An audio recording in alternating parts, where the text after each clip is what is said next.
အားလုံးပဲမင်္ဂလာပါဒီနေ့ဗီဒီယိုမှာဆိုရင်တော့ Minecraft ခင်းအောင်ဆောင်းနေတဲ့လူတွေအတွက်အသုံးဝင်မော်လေးတစ်ခုပြောပြသွားမှာဖြစ်ပါတယ်အဲ့မော်လေးနာမည်ကတော့ Mativa 9 မော်လေးပဲဖြစ်ပါတယ်ဒီမော်လေးမှာဘာတွေပေါင်းဝင်နေလဲဆိုတာအားလုံးပဲကျွန်တော်တို့လိုက်ကြည့်အောင်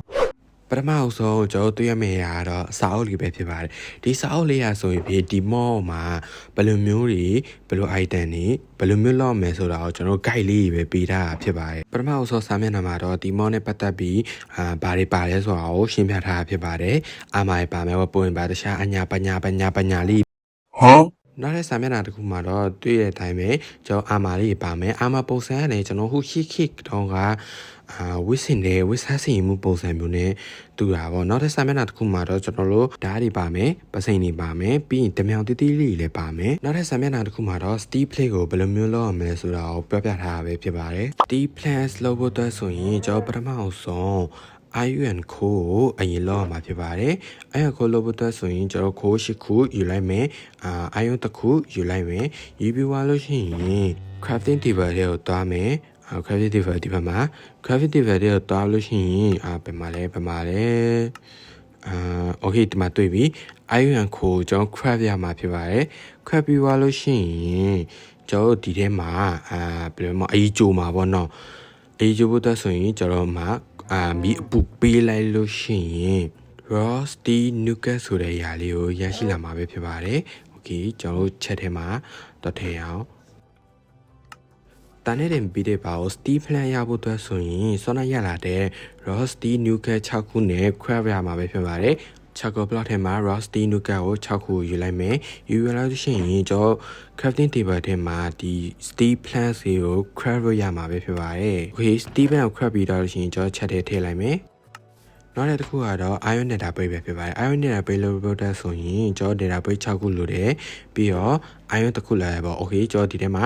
nether plate 6ခုယူမယ်။ပြီးရင် iron တစ်ခုယူမယ်။ယူပြီးသွားလို့ရှိရင်ကျွန်တော် crafting table ထဲမှာ iron nether plate ကိုတော့ craft ရမှာပဲဖြစ်ပါတယ်။ craft ပြီးသွားလို့ရှိရင်ကျွန်တော် iron nether plate ကိုအပူပေးပြီးမှအရေးကျိုးရမှာပဲဖြစ်ပါတယ်။အရေးကျိုးလို့ရတဲ့အတန်ကတော့ raw infernal material necklace လေးပဲရမှာဖြစ်ပါတယ်။နောက်တစ်ခုကတော့ infernal metal plant လေးပဲဖြစ်ပါတယ်။ infernal metal plant လုပ်ဖို့ဆိုရင် raw infernal material necklace 8ခုနဲ့ nether square တစ်ခုလိုအပ်ပါတယ်။ Okay ဒီမှာ raw infernal metal necklace ကိုယူမယ်ပြီးရင် nether square တစ်ခုယူမယ်ယူပြီးတော့ရှင်ကျွန်တော် crafting table ထဲမှာ တော့ craft လိုက်ရုံပဲ craft လို့ရတဲ့ item ကတော့ internal metal plant လေးပဲဖြစ်ပါတယ်နောက်တစ်ခုကတော့ iron plant လေးပဲဖြစ်ပါတယ် iron plant လုပ်ဖို့ဆိုရင်ကျွန်တော် iron 8ခုပဲလိုအပ်ပါတယ်8ခုနဲ့ကျွန်တော် crafting table ထဲမှာတော့ craft လိုက်ရုံနဲ့ iron plant လေးကိုရမှာဖြစ်ပါတယ်ကဲဆောနာယူလာတဲ့ iron လေးကိုဒီထဲမှာပြန်သိမ်းရပါမယ်ကဲနောက်တစ်ခုကတော့ဒီ iron plant 8ခုကိုတုံးပြီးမှheavy plant လေးကို craft ရမှာပဲဖြစ်ပါတယ်ဒီမှာ iron plant 8ခုယူမယ်ယူပြီးသွားလို့ရှိရင် heavy plant လေးကို craft လိုက်မှာပဲဖြစ်ပါတယ် heavy plant လေးကိုဒီလိုမျိုးလေး craft လိုက်ရင် heavy plant လေးကိုရရှိသွားမှာပဲဖြစ်ပါတယ်နောက်တစ်ခုကတော့ leather plant လေးပဲဖြစ်ပါတယ် leather plant တော့ယူရှိမှာကျွန်တော် leather 8ခုနဲ့3မွေးအဖြူနဲ့ကို craft လိုက်ရုံနဲ့ရပါပြီဒီထဲမှာ leather plant 8ခုလေးကိုယူမယ်3မွေးအဖြူလေးကိုယူမယ်ယူပြီးသွားလို့ရှိရင်ကျွန်တော် crafting table ထဲမှာ leather plant လေးကို craft လိုက်လို့ရပါပြီနောက်တစ်ခုကတော့ chain mail လေးပဲဖြစ်ပါတယ် chain mail လုပ်ဖို့အတွက်ဆိုရင်ကျွန်တော် iron chain 5ခု iron nugget 4ခုနဲ့ craft လို့ရမှာပဲဖြစ်ပါတယ် Okay ကျွန်တော်ဒီထဲမှာ iron chain 5ခုယူမယ် iron nugget 4ခုယူမယ်ယူပြီးသွားလို့ရှိရင်ကျွန်တော်ရှိရအတိုင်းပဲကျွန်တော် crafting table ထဲမှာ chain mail plant ကို craft လိုက်ရင်ရပါပြီ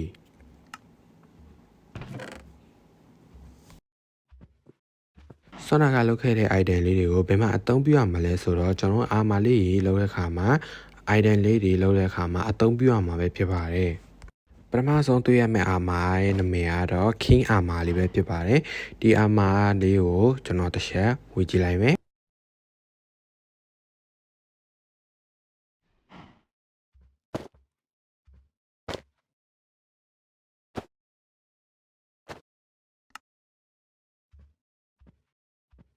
ဝေပြီးသွားဆိုပြီးတော့ကျွန်တော်ဒီအာမာလေးရဲ့ပုံစံကတော့တော်တော်လေးကိုမိုက်ပါတယ်နောက်ပြီးတော့ဒီအာမာလေးကိုဝေလိုက်တဲ့ချိန်မှာအာမာရဲ့ခံနိုင်မှု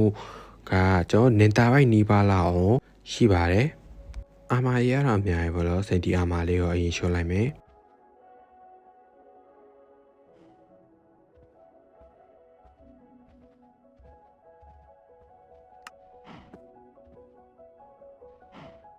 ပြီးရင်တော့ကျွန်တော်ဒီအာမာလေးကိုဒီနေရာလေးမှာပြန်ထည့်ထားလိုက်ပါမယ်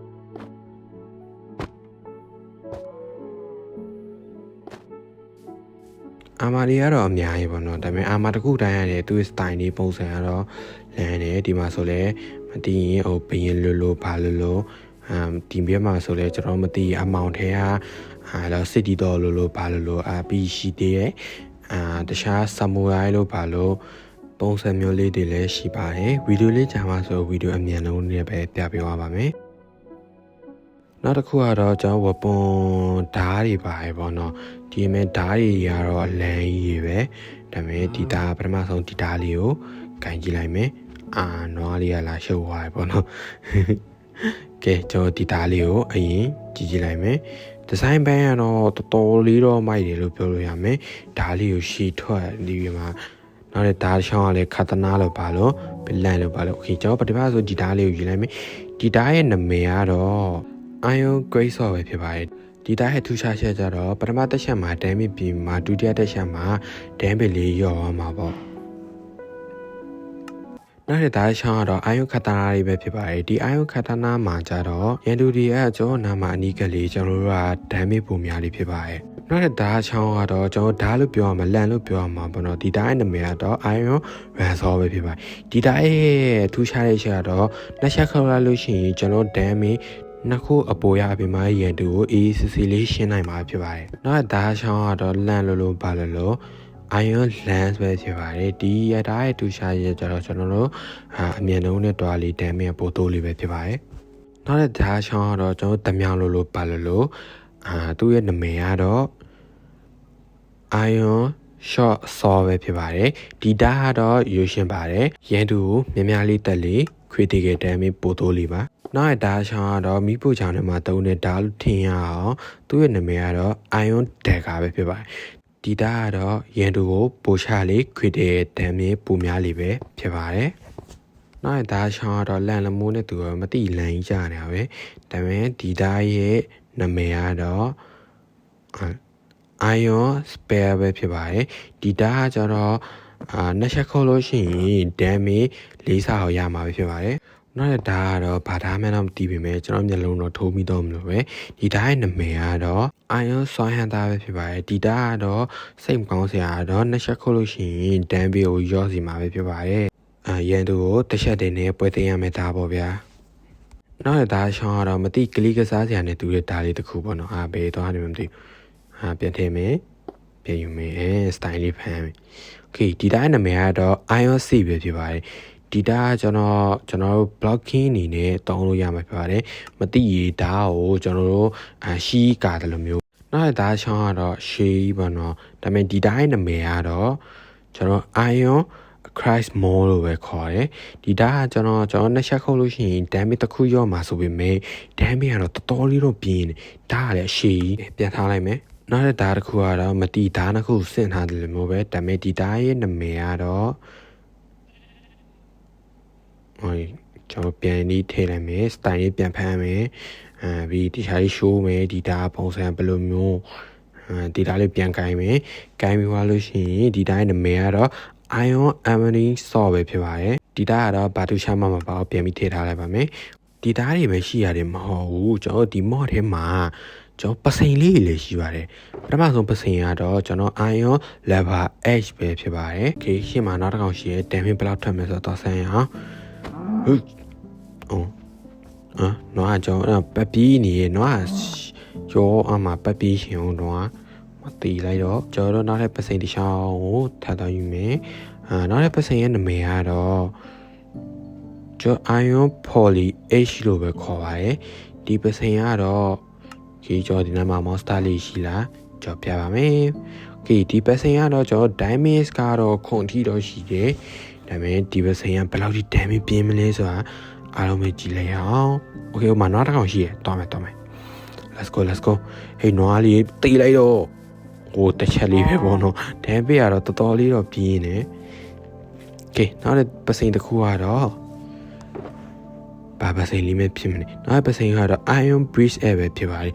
ဒီပစိန်လေးကတော့ကျွန်တော်တို့ damage ကတော့6လောက်ပဲရှိတယ်damage ကနည်းတယ်ဆိုပေမဲ့လည်းပစိန်ကတသေးသေးနဲ့ကျွန်တော်ပြေးရတာအဆင်ပြေရမနော်โอเคကျွန်တော်နွားတက်ရတာပြင်းတော့ကျွန်တော်တိုးလေးကိုတမ်းတိုးလေးကိုချမယ်မကျွန်တော်ခုံပြီးမချလိုက်တဲ့အချိန်မှာတိုးလေးလည်းတစ်ချက်လေးနဲ့ပဲရှော့သွားဖြစ်ပါရဲ့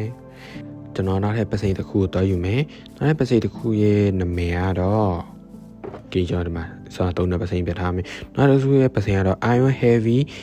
H ပဲဖြစ်ပါရဲ့ဟာပစိန်ယူတာတိုင်ပတ်โอเคယူလိုက်ပါမယ်ဒီပစိန်ကတော့ကြီးလိုက်တော့အကြီးပဲတော်တော်လေးမဲ့ပုံပေါ်ပဲโอเคကျွန်တော်ချာကြည့်မယ်နည်းနည်းပါစမ်းကြည့်အောင်ပစိန်ကတော့တော်တော်လေးရကျွန်တော်ပြီးတယ်ဒီသုံးမျိုးတာပါမယ်ကျွန်တော်ခွန်လိုက်လေဆိုပြီးမဲ့လေပစိန်ရဲ့လေးမှုနဲ့ကျွန်တော်ဒီတိုးလေးရပဲအတက်လေးပြီးဆက်ကျွန်တော်ကြော့မြင်အဘတော့တရှမ်းတင်းကြော့တော့တချက်ဒီစပစိန်လေးရပြီတော်တော်များကြီးမိလာတော့မသိဒီစပစိန်လေးမှာ effect လေးတစ်ခုတော့ပါတယ်ကျွန်တော်နွားလေးတက်လိုက်ရှင်မှာကျွန်တော်လီလေးဖမ်းဆိုပြီးမှပေါ်လာဖြစ်ပါတယ်ခေကျော်ဒီပစိန်လေးပြန်ထားလိုက်ပါမယ်ခေကျော်ဒီမှာ iron salt လေးပဲရှိကြတယ်မဟုတ်ဘူးတခြား diamond လို့ neta ဘိုင်းတို့လည်းရှိပါတယ်ဗီဒီယိုလေးရှိအောင်ဆိုကျွန်တော်ဗီဒီယိုအမြန်လေးနဲ့ပဲပြပေးလိုက်ပါမယ်ခေကျော်ဒီမှာဒါတော့ပုံကျွန်တော်ပြတဲ့အတိုင်းပေါ့နော်ဒီမှာ neta ဘိုင်းပစိန်တွေရောဓာတ်တွေရော neta ဘိုင်းဖြစ်ရှိရဲဒီမှာချက်ထဲမှာဆိုရင်ဒါတော့ diamond salt ပဲပေါ့ diamond salt တွေ diamond ရဲ့ပစိန်တွေဒီမှာဆိုလဲ neta ဘိုင်းဓာတ်တွေ neta ရဲ့ပစိန်တွေပဲရှိပါတယ်ဒီနေ့ဗီဒီယိုကတော့ဒီလောက်ပါပဲဗျာဒီမောနဲ့ပတ်သက်ပြီးမှအားလုံးသဘောကျမကျ comment ထဲမှာရေးပြီးသွားခဲ့ပါဦးနောက်ဗီဒီယိုမှာပဲပြန်လည်ဆုံတွေ့ကြမယ်